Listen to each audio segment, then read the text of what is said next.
Ang sanggol ng alab ang karapat-dapat mamuno sa pangkat ng Hokage pagdating ng takdang panahon. Sanayin mo siya at turuan ang lahat ng iyong nalalaman.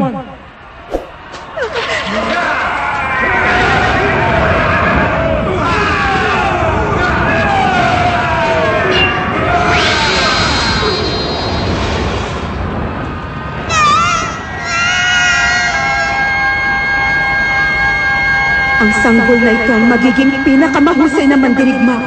Tatawagin siya sa pangalang Rekka. Ang paggising sa kapangyarihan ng prinsesa at ng ninja.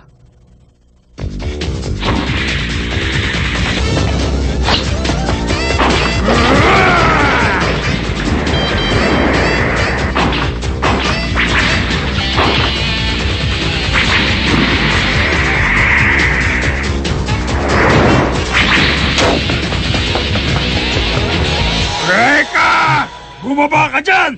Alam ko natatakot ka sa akin kaya ka nagtatago! Dahil ako si Max Domon, ang pinakamalakas na estudyante sa bansang ito! Ganon? Eh bakit naman ako matatakot sa taong naglalagay ng hikaw sa ilong? Anong hikaw? Sing-sing ko to, ha? Huwag na huwag mong insultuin ang sing-sing ko sa ilong!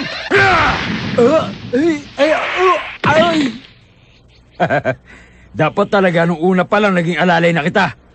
Huh?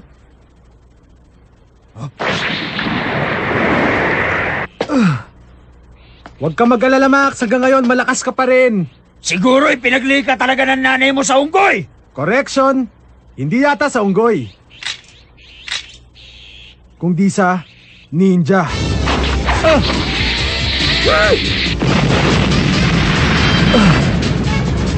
Unggoy ka talaga! Akala mo ba maluloko mo pa ako ulit? Hindi na!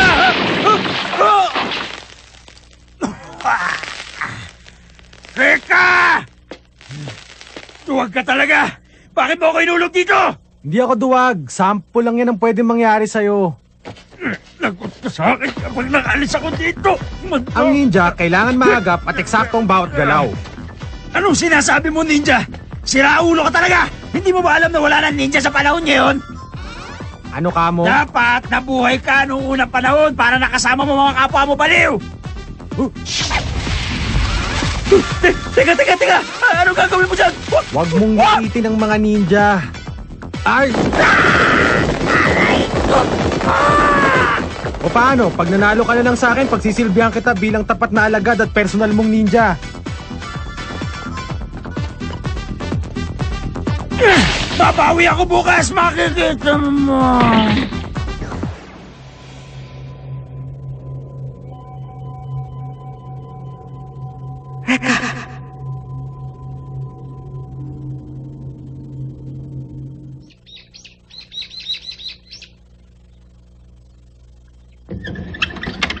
Rekka Hanabishi, yan ang pangalan ko. Matagal na akong bilib sa mga ninja. Nabuhay sila nung panahon ng feudalismo at digmaan ng mga estado. Biyasa sa pakikidigma at palaging nasa likod ng bawat eksena. Pero tapat silang maglingkod sa kanilang Panginoon. Mga sundalong hindi nabibigyan ng tamang atensyon. Hindi ko alam pero bata pa ako, humahanga na ako sa kanila.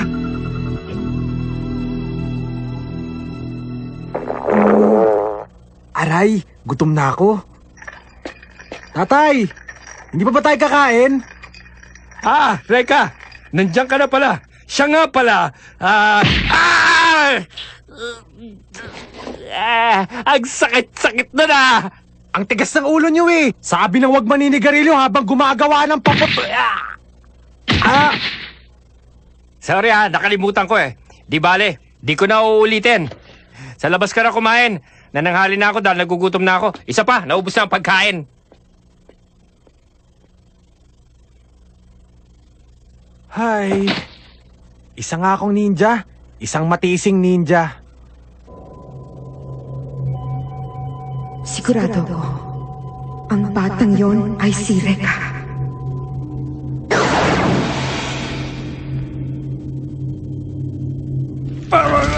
Parang awa na! Tulungan niyo ako!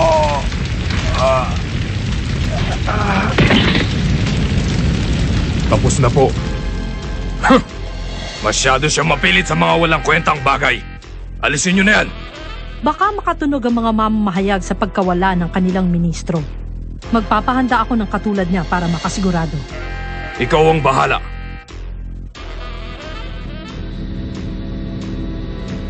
Nakakaawa naman ang nilalang. Kahit na siya pa ang maging pinakamakapangyarihan, mawawala ang lahat sa oras ng kanyang kamatayan. Ayokong mangyari sa akin yun. Naintindihan ko ang ibig mong sabihin. 400 taon na rin ang lihim ng buhay na walang kamatayan.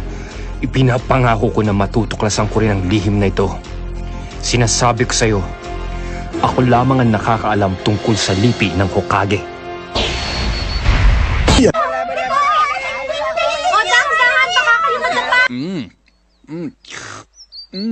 Good eats.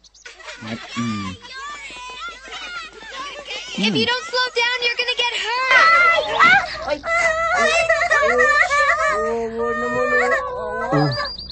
Sabi ko na nga ba eh. Huwag kang umiyak, halika. Alam mo, maya-maya lang mawawala ng sakit. Lilipad na malayo.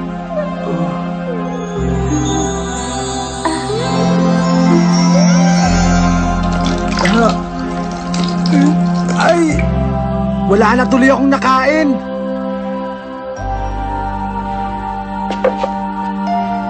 Sino kaya yun?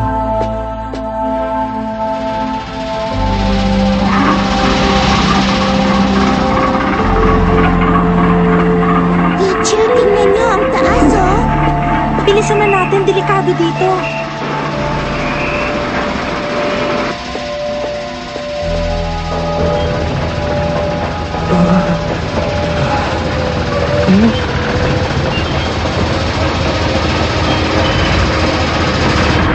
Tayo na!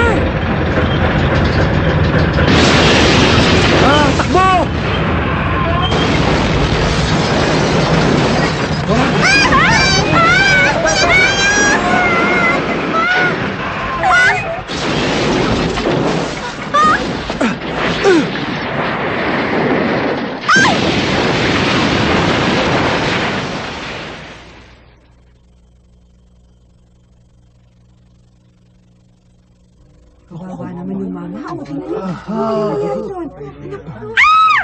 Tumawag kayo ng ambulansya! Ginoong Hanabishi, sumagot ka! Humihinga pa siya.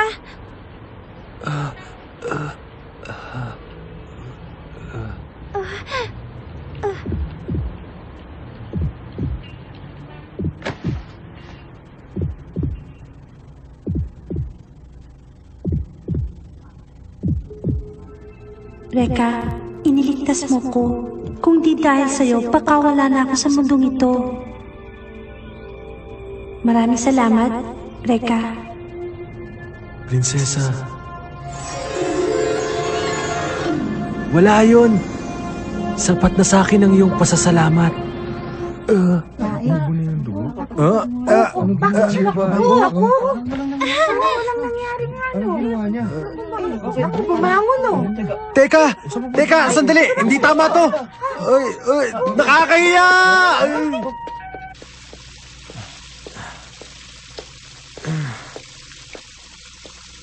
Gusto kong pasalamatan ka sa ginawa mo kanina para sa amin, Ginoong Hanabishi. Teka, kilala ba kita? Ang pangalan ko ay Ana Yanagi. May problema? Wala. Kamukha ka lang nung prinsesa dun sa panaginip ko. Naku, may sugat ka pala. Ha? Huwag ka mag-alala. Magaling na magaling ka na.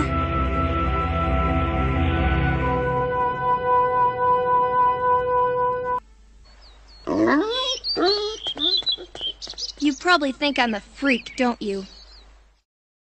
Ha? Medyo lang naman. Hindi ko rin alam kung bakit meron akong ganong klaseng kapangyarihan. Pero sikreto natin yun, ha? Baka pag nalaman ng ibang tao, sabihin nila mangkukulam ako. Nako, hindi lang yun. Pag nalaman ng ibang taong tungkol dyan, baka habulin ka nila buong maghapon. Nadumihan ko yata yung damit mo kanina. Okay lang yon. Ito talagang ginagamit ko pagkasama ko mga bata. Ha? Pareho tayo ng eskwelahan? Kaya naman pala. Alam mo pangalan ko. Tama? Ang totoo niyan, hindi ako masyadong lumalabas. Ngayon nga lang ako nakipag-usap sa taong hindi ko masyadong kilala. Kung ganon, mabuti pa sumama ka muna sa akin. May papakita ako sa'yo bilang pasasalamat.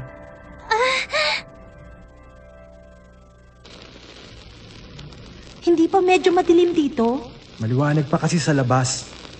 Dito ko lang maipapakita ang mga ginawa ko. Ang negosyo kasi ng tatay ko ay paggawa ng paputok.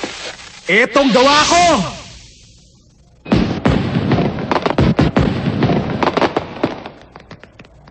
Wow! Ang ganda! Maganda. Ha? May sinasabi ka ba? Wala akong sinasabi.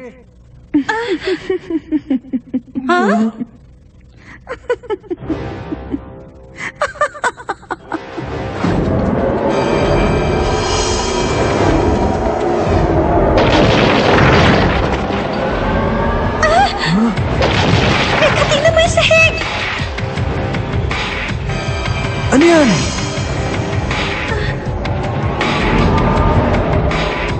Matagal-tagal na rin kitang pinagmamasdan. Sa loob ng kristal na ito. Teka, sino ka ba talaga? Ako si Emma Kagehoshi. Ano bang gusto mong mangyari? At bakit? Wala akong balak na takutin kayo. Ang nais ko lang ay makuha ang atensyon nyo dahil baka hindi kayo maniwala sa aking kwento. Tumigil ka na. Hindi kami interesado sa kwento mo kaya mabuti pa, umalis ka na. Makinig ka muna sa akin dahil matagal na panahon din kitang hinanap. Sa loob ng 400 taon ay hindi ako nawala ng pag-asang makikita kita.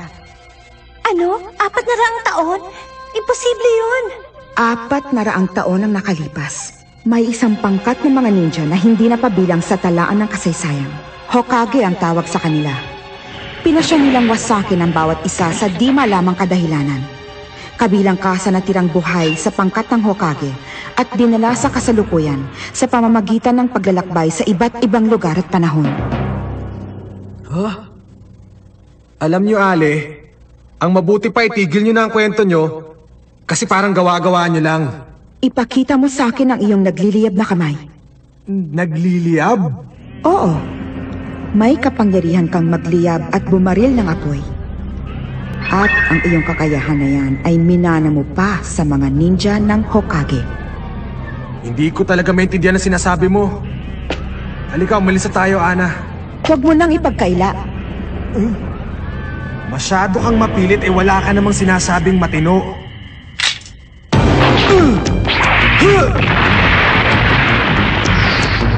Takbo!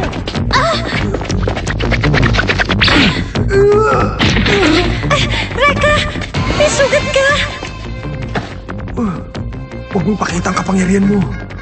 Pero malalim ang sugat mo! Okay lang ako. Kaya ko pa. Patawarin mo ko, pero hindi kita maaaring pakawalan. At pag giniit mo pa na hindi mo kayang bumaril ng apoy, sa pilitan kong ipagagawa sa'yo!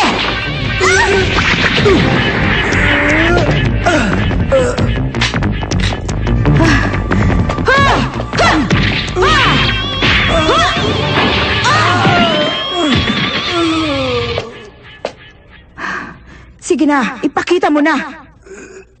Asar talaga. Pahamak kasi tong sugat ko eh. Kailangan naming makatakas dito. Ana! Ale, hindi ko alam kung bakit mo siya inaatake. Pero nakikiusap ako, parang awa mo na. Huwag mo siyang saktan. Ana! Malalim ang sugat niya at kailangang madala sa ospital. Pakawalan mo na siya.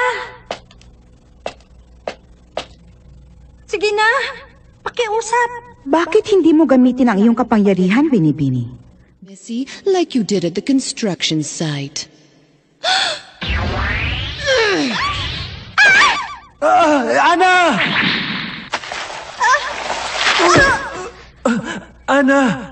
Sorry ha. Huwag mo na akong alalahanin. Tumakas ka na ngayon din. At iwan mo na ako. Ana! May sugat siya, pero inuuna pa niya akong gamutin. Kailangan may gawin ako para sa kanya. Nakapagtataka. Hindi niya magamot ang kanyang sarili kahit na may kapangyarihan siyang manggamot. What a shame that she can't use her power of healing on herself. Dito ka muna. May tatapusin lang ako. Baka mahirapan ka sa binabalak mo. Huwag kang mayabang. Siguro, kailangan ko na siyang tapusin. Ha! Hindi mo magagawa yan! Ha! Bali, walang pausok mo dahil nakikita ko ang lahat. Humanda ka! Ang sining ng Otsusemi.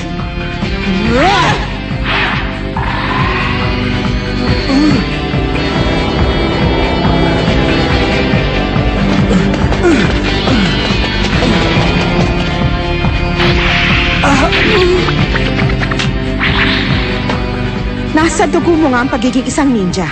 Pero nakakalungkot namang isiping hanggang dyan lang ang kaya mo. Ipakita mo na sa akin ang iyong kapangyarihan.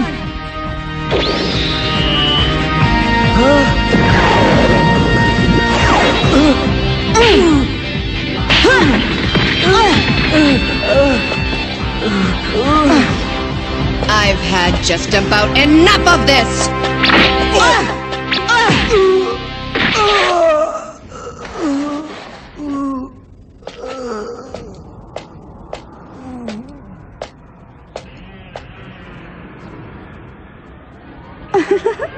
Tuluyan ko na kayang wakasan ang buhay ng iyong kaibigan. Wag! Wag! Wag!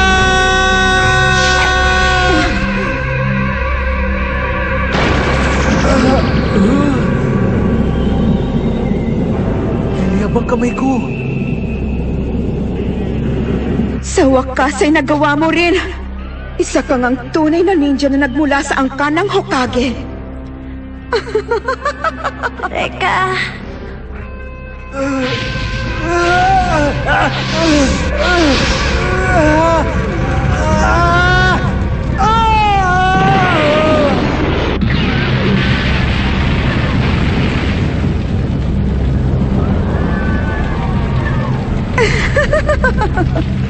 Ang akala mo ba'y matatapos mo ko ng ganun kadali?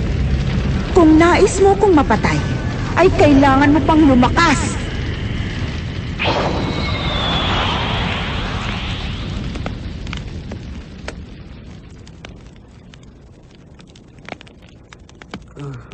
Ana!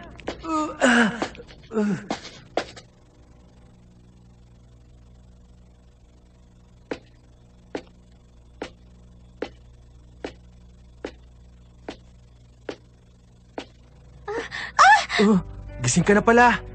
Teka, magaling naman sugat mo? At saka nasa na siya? Okay na ako. Wala na rin yung ale. Prinsesa? Prinsesa? Oo, ikaw ang prinsesa at ako ang ninja tagapagtanggol ng prinsesa. Hindi ako sanay tawaging prinsesa. Ganun talaga yon. Tagapagtanggol ng prinsesa ang ninja. Bakit? Masakit pa ba ang sugat mo? Hindi. Naiiyak lang ako sa kasiyahan. Hindi lang naiiyak. Sinisipon din. Nagbuklod ang kapalaran ni Ana Yanagi at Reka Hanabishi upang masimulan ang digmaang umabot ng 400 taon. Magsisimula na rin ang kasaysayan ni Reka.